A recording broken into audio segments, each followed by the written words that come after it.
The torpedoes struck the Vorth mothership in perfect sequence, each kinetic penetrator punching through the organic hull like bullets through paper. The massive bioship convulsed as internal explosions tore through its nervous system. Direct hits on the neural center, Captain Nam reported with grim satisfaction. The mothership is crippled.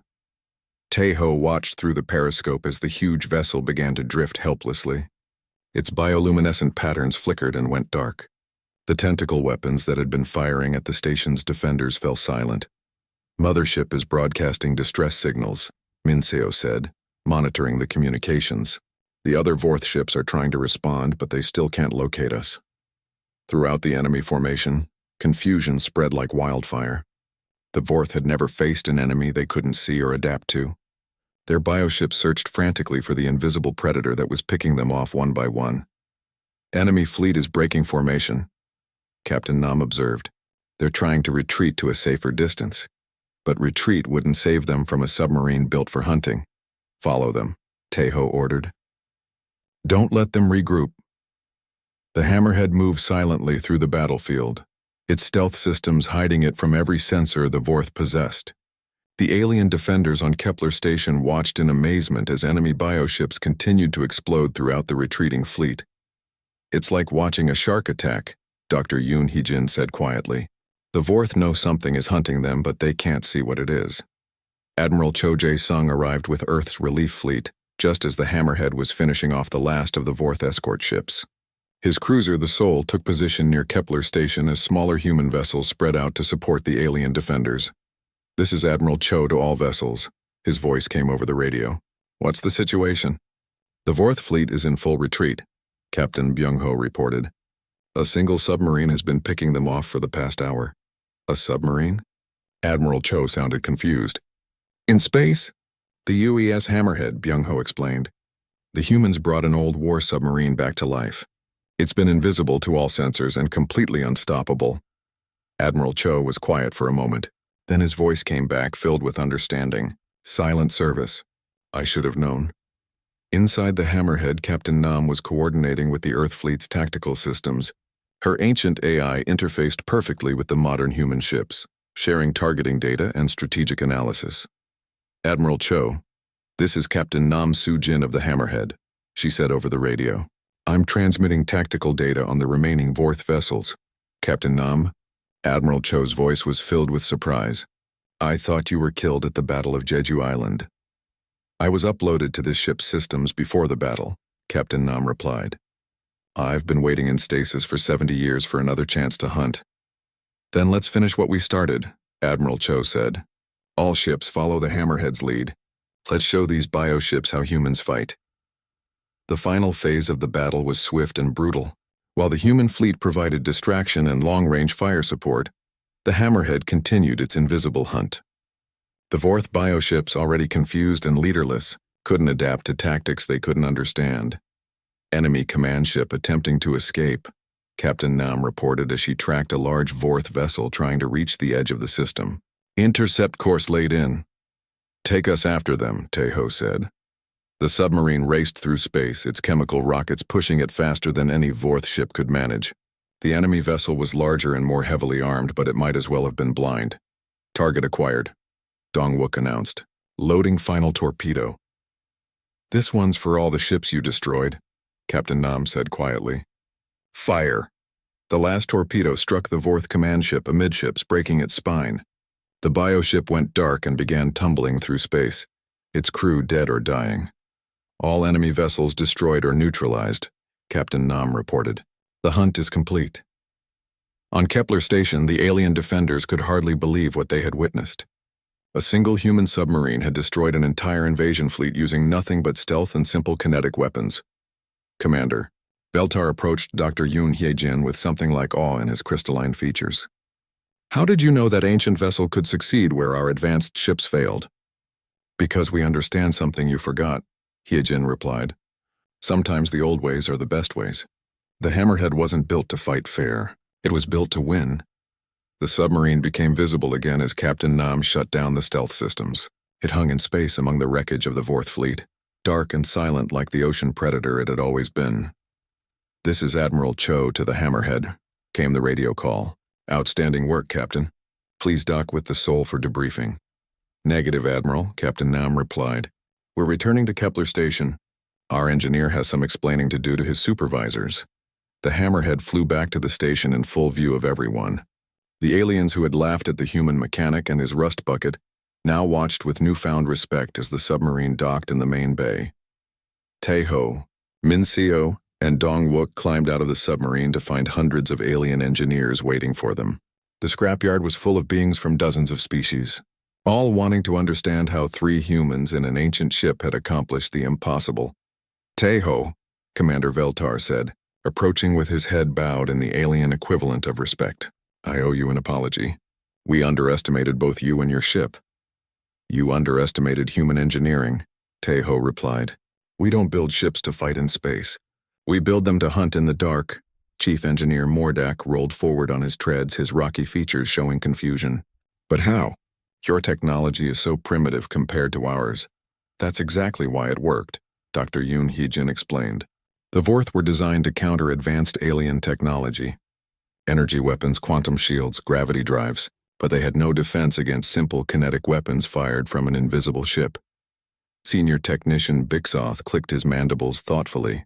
The stealth systems, they're not based on energy manipulation at all. Acoustic dampening, Minseo said, designed to hide submarines underwater. In space, where there's no medium to carry sound waves, it's even more effective. And the weapons? Pilot Zixana asked. Kinetic penetrators, Dongwook explained.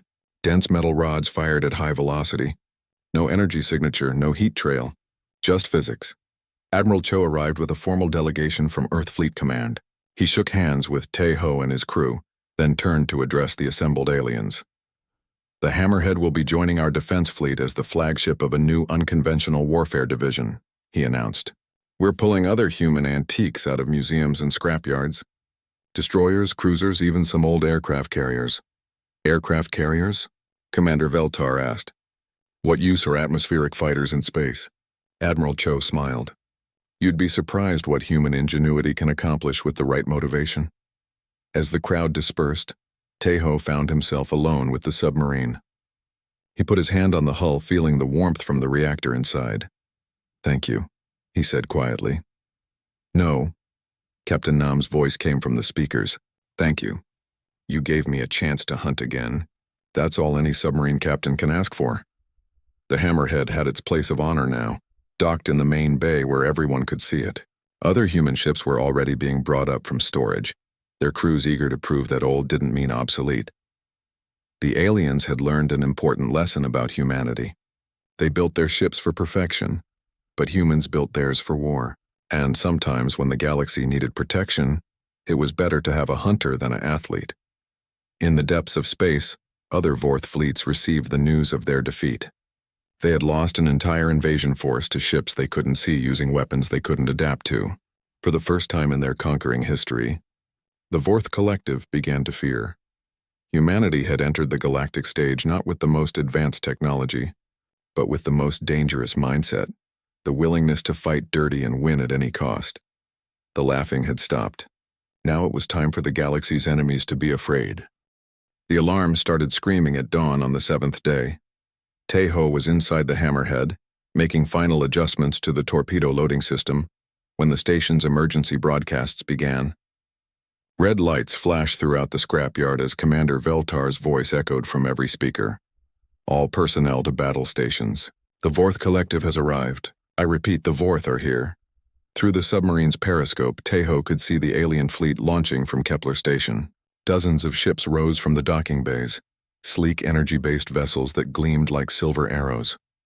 They were beautiful and deadly, representing the best technology the galaxy could produce.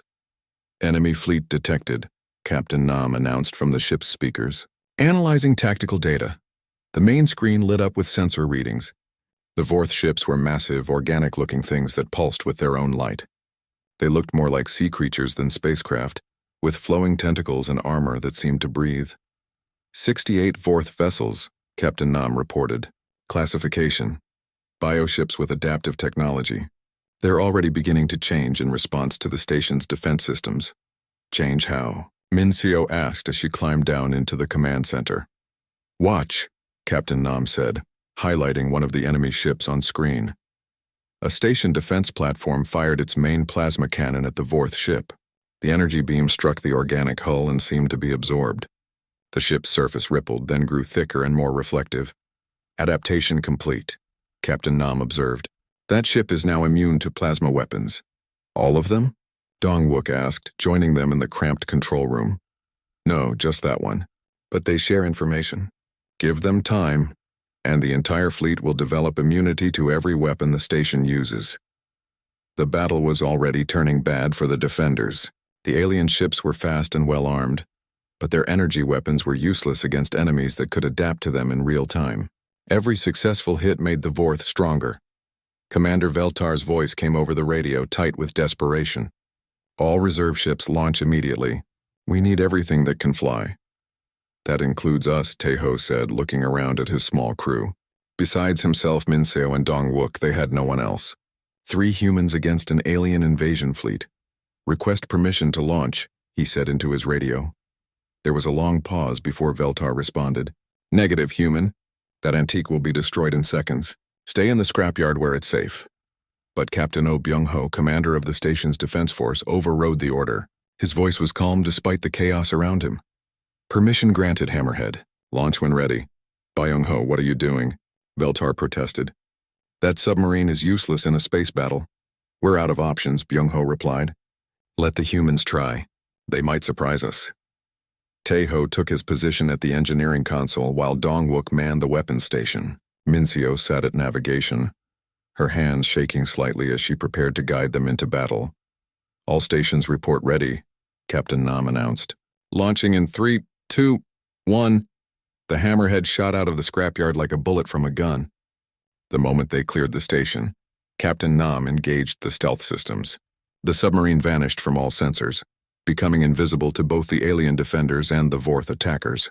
We are undetected, Captain Nam reported with satisfaction, beginning approach to enemy formation. The aliens on the station watched in amazement as their sensors lost all trace of the submarine. One moment it was there, the next it was gone. Where did it go? Big Soth clicked frantically, checking his instruments. I don't know, Veltar admitted. It just disappeared. On the battlefield, the Vorth were winning. Their bioships had adapted to most of the station's weapons, and they were beginning to attack the defense platforms. The alien fleet was falling back, unable to damage enemies that grew stronger with every hit. But the Vorth couldn't see the Hammerhead. Enemy bioship bearing 27 Mark IV, Captain Nam announced as they approached the edge of the Vorth formation. Large command vessel. Multiple weapon systems. Range? Dongwook asked, his finger hovering over the torpedo launch button. 8,000 meters and closing. Loading torpedo 1. Taeho watched the targeting screen as Captain Nam lined up the shot. The Vorth command ship was massive, easily 10 times the size of the submarine. Its organic hull pulsed with bioluminescent patterns, and tentacle-like weapons tracked the alien defenders. Target locked, Captain Nam said. Firing torpedo 1. The kinetic penetrator shot out of the torpedo tube with silent speed. It was a simple weapon, just a dense metal rod designed to punch through armor by sheer force. No energy signature, no heat trail, nothing the Vorth could detect until it was too late. The torpedo struck the command ship's hull and went straight through it like a needle through flesh. The bioship shuddered and began leaking fluids into space. Its bioluminescent patterns flickered and died. Direct hit, Dongwook reported. Target is severely damaged. But the Vorth still didn't know where the attack had come from. Their sensors showed nothing. To them, their command ship had simply exploded for no reason. Moving to next target, Captain Nam announced, turning the submarine toward another bioship. These creatures are used to fighting enemies they can see and adapt to. They have no defense against attacks from invisible predators. The Hammerhead moved through the Vorth formation like a ghost. One by one, kinetic torpedoes found their targets. Bioships that had grown immune to energy weapons had no defense against simple metal rods traveling at tremendous speed. This is impossible, the Vorth fleet commander transmitted to his ships. Where are these attacks coming from? But there was no answer. The submarine remained invisible, striking without warning and vanishing back into the darkness of space. On Kepler Station, the defending aliens watched in amazement as Vorth ships began exploding throughout their formation. What's happening out there? Veltar demanded. Our sensors show nothing. It's the submarine, Captain Byung-ho said with growing respect. The humans are hunting them, but how? The Vorth should be able to detect any ship in the area. Not if that ship was designed to be invisible, Dr. Yoon Hye-jin said quietly. Submarines were built to hide underwater where visibility was limited. In space, where there's no water to carry sound or light to scatter, they're even more invisible. The battle was turning. The Vorth fleet, confused and unable to identify their attacker, began to fall back. But Captain Nam wasn't finished with them. Enemy mothership detected, she announced. Range, 15,000 meters. It's the largest bioship in their fleet. That's their command center, Min-seo said, reading the tactical data. If we can disable it, the rest of their fleet will be leaderless. Then we give them a lesson in submarine warfare, Captain Nam said, her voice filled with deadly purpose. Target the mothership. Load all remaining torpedoes. The hammerhead turned toward the massive Vorth mothership, moving silently through the chaos of battle. The aliens on the station held their breath as they realized what the humans were attempting. They're going after the mothership, Byung-ho said. If they can destroy it, the Vorth fleet will collapse, Veltar finished. But it's suicide. That ship is heavily defended. Not if they can't see their attacker, Hye-jin said. The humans are fighting this battle on their own terms. In the darkness of space, the hammerhead prepared for its final attack. The Vorth mothership loomed ahead like a living mountain, its organic weapons searching for enemies that weren't there. Range, 5,000 meters, Captain Nam reported. All torpedoes loaded and ready. Fire when ready, Taeho said quietly. Firing all torpedoes, Captain Nam announced. Time to target, 30 seconds. The kinetic penetrators raced through space toward the mothership, invisible to its organic sensors. The Vorth never saw them coming. With Captain Nam's help, the work on the hammerhead moved much faster. The AI knew every system on the ship and could guide the repairs with precision that amazed even the watching aliens. Reroute power through the secondary conduits, Captain Nam instructed as Taeho worked in the engine room. The primary lines were damaged when they converted the ship for space travel. Dong-wook was in the weapons bay, installing targeting systems salvaged from other human ships. These missiles aren't designed for space combat, he said, looking at the torpedo tubes. They don't need to be, Captain Nam replied. Kinetic weapons work the same in vacuum as they do underwater. Better, actually, since there's no water resistance. Dr. Yoon Hye-jin, the station's chief medical officer, came to visit on the 5th day. She was a small woman with kind eyes, but she looked worried as she climbed into the submarine. I brought the historical files you requested, she told Min-seo, handing over a datapad. But I have to ask, are you sure about this? The hammerhead service record is disturbing. Min-seo read through the files, her face growing pale. 43 enemy ships sunk. Over 2,000 enemy personnel killed. 0 friendly fire incidents. 0 detection events. Perfect record, Captain Nam said with satisfaction. We were the ocean's most efficient killers. But look at the mission details, Hye-jin said quietly. They didn't just sink ships. They hunted supply convoys, destroyed rescue vessels, eliminated entire patrol groups without leaving survivors. Taeho paused in his work. You mean they killed everyone? War is not a game, Captain Nam said, her voice turning cold. The enemy was trying to starve our people, so we starved theirs. They sent rescue ships, so we made sure no one needed rescuing. Mercy is a luxury submarines cannot afford.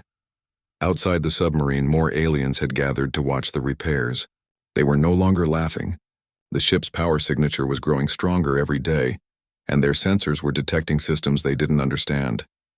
What kind of stealth technology is that? Chief Engineer Mordak asked, studying his readings. It's not energy-based or quantum field manipulation.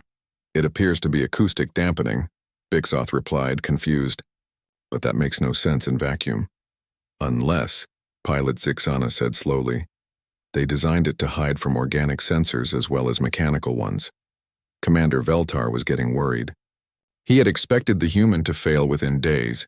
Instead, the submarine was coming back to life in ways that defied explanation. How was he doing this? Veltar demanded. That ship should be scrap metal, not a functional vessel. Human engineering is different from ours, Dr. Yoon Hye-jin explained when they asked her. We build things to last and keep working under terrible conditions. That submarine was designed to operate alone in hostile territory for months at a time. But the technology is centuries old. Mordak protested. Our ships are far more advanced. Advanced isn't always better, Yijin said. Sometimes simple and reliable beats complex and efficient. On the 6th day, Tejo was ready to test the reactor. He had been working non-stop, fueled by coffee and determination. The aliens had started taking bets on whether the old fusion plant would explode when he turned it on. Reactor startup sequence initiated.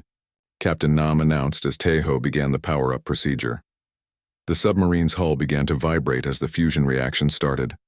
Power flowed through circuits that had been dark for decades. One by one, the ship's systems came online. Propulsion systems operational, Captain Nam reported. Life support at full capacity. Weapon system charging. The aliens outside the submarine stepped back as their sensors went crazy. The ship's power output was massive, far beyond what they had expected from such an old reactor. Impossible. Bixoth clicked. That reactor shouldn't be capable of those power levels. Human fusion technology, Dongwook explained proudly. Built to run hot and fast when needed. We don't optimize for efficiency, we optimize for survival. But the real surprise came when Tejo activated the stealth systems. Stealth field engaged. Captain Nam announced. The submarine simply vanished.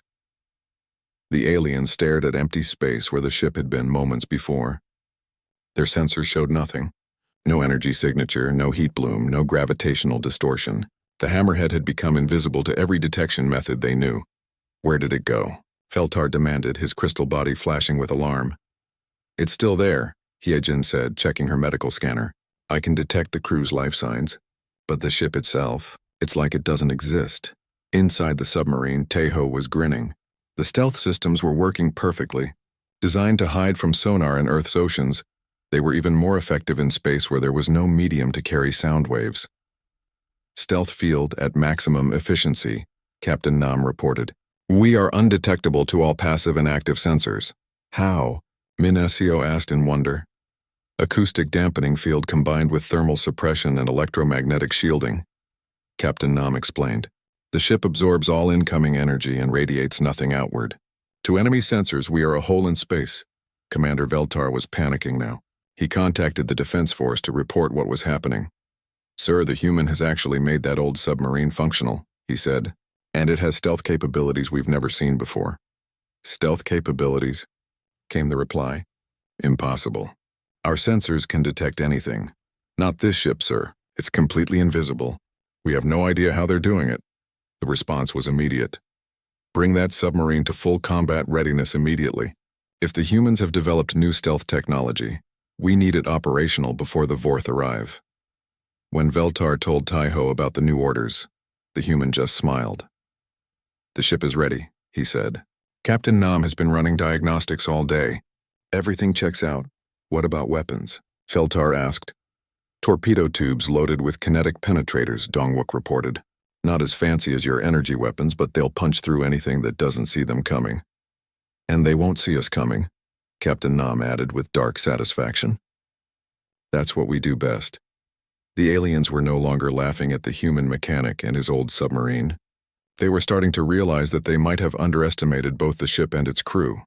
7 days, Veltar said quietly, as he stared at the space where the invisible submarine waited. He did it in 7 days. The hammerhead was never broken, Hyejin said. It was just sleeping, and now it's awake. Deep in space, the first scouts of the Vorth Collective were approaching the system. They had heard about the great shipyard and its advanced alien technology. They were hungry and ready to feed, but they had never encountered anything like what was waiting for them in the dark. The hatch opened with a loud screech that echoed through the scrapyard. Tejo climbed down into the submarine, his flashlight cutting through the darkness. The air inside was stale and cold, but the ship felt solid around him. Hello? A voice called from deeper inside the submarine.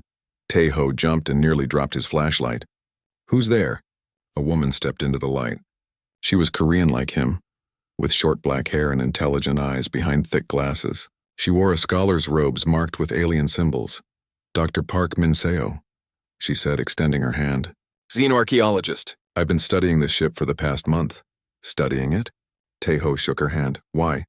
Because it's fascinating, Minseo said, leading him deeper into the submarine. This isn't just an old warship. It's a piece of human history that somehow ended up in an alien scrapyard. They walked through the submarine's corridors. Everything was built for humans.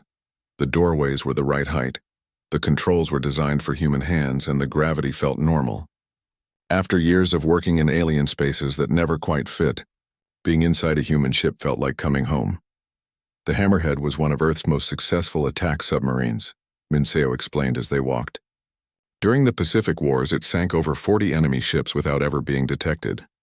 How did it end up here? Tejo asked. After the wars ended, someone converted it for space exploration. The hull was modified to handle vacuum instead of water pressure.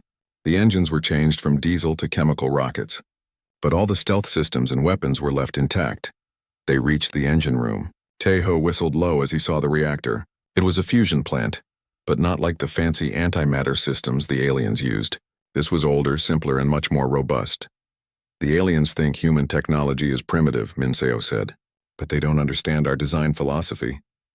What do you mean? Tejo asked, pulling out his tools. Alien technology is built for perfection. Maximum efficiency, minimum weight, optimal performance. But human technology is built for war. It's designed to work when everything goes wrong, when you're damaged and desperate and running out of time. Tejo started examining the reactor controls. The systems were old but well designed. Simple mechanical backups for every electronic system, redundant power supplies, emergency overrides for every major component. They laugh at our welding and our manual controls, he said, understanding what she meant. But this stuff will keep working even if half the ship is blown away. Exactly. Minseo smiled. The Hammerhead doesn't look impressive, but it was built to survive. As Tejo worked, more aliens came to watch. Senior technician Bixoth brought a whole crew of insectoid engineers. They stood outside the submarine and made clicking sounds that Tejo had learned meant they were laughing. Look at the primitive human, one of them clicked. Still using metal tools and chemical welding. Why doesn't he just use a matter compiler? Another asked. He could rebuild the whole ship in hours. Because humans are too stupid to understand real technology, Bixoth replied. Engineer Lee Dong-wook arrived while the aliens were still making jokes. He was an older human who worked in the station's manufacturing section. His arms were full of spare parts and equipment. Heard you were trying to fix this old beast? Dong-wook said as he climbed into the submarine. Thought you might need some help. What did you bring? Tejo asked. Parts from other human ships. Control circuits, sensor arrays, weapons targeting systems. Most of it came from cargo haulers and passenger ships. But the basic technology is the same. The aliens outside started laughing louder when they saw Dong-wook's equipment. Now there are two crazy humans, Bixoth clicked, using junk to fix junk. But Tejo and Dong-wook ignored them. They had work to do. For the next 3 days, they worked around the clock. Tejo focused on the engines and power systems, while Dong-wook handled the electronics and computers. Minseo helped by translating the old technical manuals and explaining how the ship's systems were supposed to work. The submarine slowly came back to life. Emergency lighting flickered on in the corridors. The air recycling system started working. The gravity generator hummed to life. On the 4th day, something unexpected happened. Tejo was working on the main computer core when the screen suddenly lit up. Text scrolled across the displays in Korean, too fast to read. Then a woman's voice spoke from the speakers. Who dares wake the Hammerhead? Everyone in the submarine froze. The voice was cold and dangerous, with the tone of someone used to giving orders in battle. I am Captain Nam Soo-jin, the voice continued, commander of this vessel. Identify yourselves. Minseo stepped forward, her eyes wide with excitement. You're an AI, a preserved consciousness from the original crew. I am the captain, the voice said firmly. And you are trespassers on my ship. Captain Nam, Tejo said carefully. The war is over. Earth won. This ship has been in storage for decades. Lies, the AI snapped. I can detect enemy signals all around us. We are under attack. Tejo realized what was happening. The AI could sense the alien technology all over the station, and her combat programming was identifying it as hostile. Those aren't enemies, he explained. They're allies. We're on a space station working with other species to defend against a new threat. New threat? Captain Nam's voice became interested instead of angry. Minseo pulled up data on her tablet. The Vorth Collective. Their ships are alive and they adapt to whatever attacks them. They've conquered 12 systems already. The submarine's main screen lit up with tactical data. Captain Nam was analyzing the information at incredible speed. Organic technology, she said after a moment. Adaptive defenses, interesting, and our current allies cannot defeat them? Their conventional weapons are useless, Dongwook said. The Vorth ships learn from every attack and grow stronger. Then they need to learn about submarine warfare, Captain Nam said, and Taeho could hear the smile in her voice. Tell me, young engineer, do you know what this ship was built for? To hunt enemy vessels, Taeho replied. Correct. But not just to sink them. To hunt them. To stalk them through the dark waters until they forget we exist. Then when they feel safe, we strike without warning. The submarine's lights flickered as Captain Nam accessed more systems. The aliens outside were pointing at the ship in confusion. Their sensors were showing power readings they didn't understand. You want to bring this old warship back to full combat status? Captain Nam asked. If we can, Taeho said. Then you'd better understand what you're asking for, the AI said, her voice turning deadly serious. The Hammerhead wasn't built for glory. It wasn't built for honor. It was built to kill, and it was very, very good at its job. The Vorth need to be stopped, Minseo said quietly. Yes, Captain Nam agreed. They do, very well. I will help you wake the beast. But remember, once a hunter tastes blood, it never stops hunting. Kim Taeho wiped the sweat from his forehead as he finished welding another piece of scrap metal. The orbital station around him buzzed with activity, but down here in the forgotten sections, everything was quiet. This was where old ships came to die. Kepler Station was huge. It stretched for miles in all directions, full of workshops and docking bays where the galaxy's best engineers worked on the newest, fastest ships. But Taeho worked in the basement, the scrapyard, the place where broken dreams and dead machines went to rust. He was human, which meant most aliens on the station treated him like he was stupid. They had fancy technology that could build ships in hours. They had energy beings who could fix electronics just by touching them. They had crystal creatures who could calculate engine specs in their heads. And then there was Taeho with his simple tools and dirty hands. Human. A voice called out behind him. Taeho turned around to see Commander Veltar floating toward him. The commander was from a crystal species that looked like walking diamonds. Every time he moved, light bounced off his body in rainbow patterns. He was beautiful and he knew it. Yes, Commander? Taeho said, setting down his welding torch. We have a problem, Veltar said, his voice ringing like bells. The Vorth Collective is coming. Our scouts say they have a massive fleet. We need every ship we can get. Taeho nodded. He had heard rumors about the Vorth. They were bad news. Their ships were alive somehow and they ate other ships to grow stronger. What do you want me to do? Taeho asked. Veltar laughed, a sound like breaking glass. The Defense Force is desperate. They want us to find anything that can fly and fight. So I thought of you in your little scrapyard. More aliens gathered around them. Chief Engineer Mordak rolled forward on his metal treads. He was made of living rock and silicon, and he thought humans were primitive cave dwellers.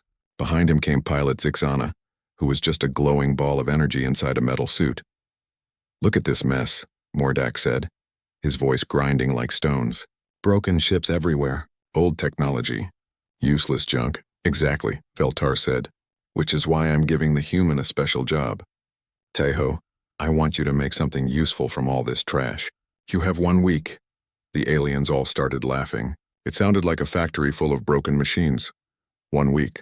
Zixana buzzed through her speakers. To build a working ship from scrap? Even we couldn't do that. That's the point, Veltar said. When the human fails, we can tell the Defense Force we tried everything, even the impossible. Taeho felt his face get hot, but he kept quiet. He had learned long ago that arguing with aliens was pointless. They would believe what they wanted to believe. Fine, he said. What ships do I have to work with? Veltar gestured toward the far end of the scrapyard. Take your pick. We've got old cargo haulers, broken fighters, even some ancient exploration ships. Nothing worth saving, but you're welcome to try. The group walked deeper into the scrapyard. Broken ships filled the space like metal tombstones. Some were burned by energy weapons. Others were crushed by asteroid impacts. A few just looked old and forgotten. Then Taeho saw it. In the darkest corner of the scrapyard sat something that made his heart beat faster. It was long and dark, shaped like a giant bullet. The hull was covered in rust and dents, but Taeho recognized the design immediately. What is that? He asked, pointing. Senior Technician Bixoth skittered over on his 6 insect legs. He pulled up data on his tablet.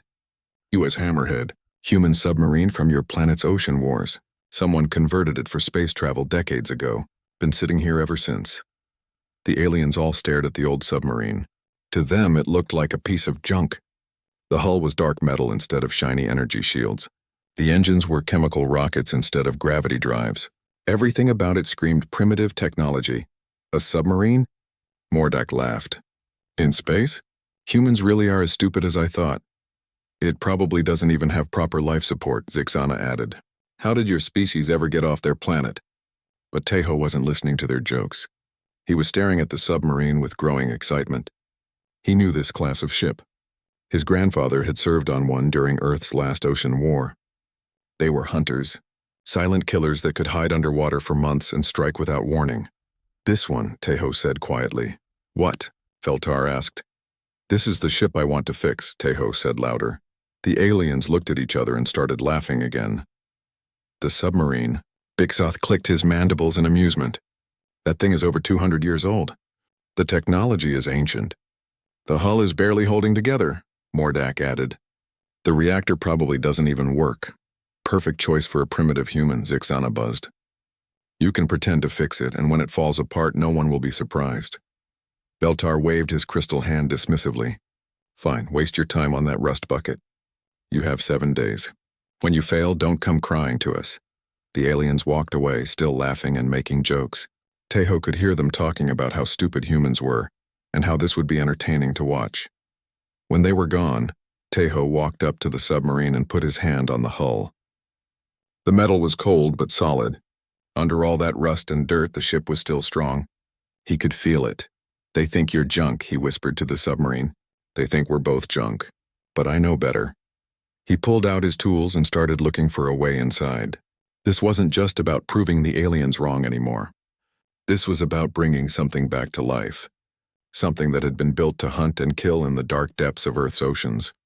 The aliens might have fancy technology and advanced weapons, but they had never faced anything like what humans could build when they were desperate. And this submarine had been built by very desperate humans during a very ugly war. Tejo found the hatch and started working on the locks. He had 7 days to wake up a monster. He hoped it would be enough.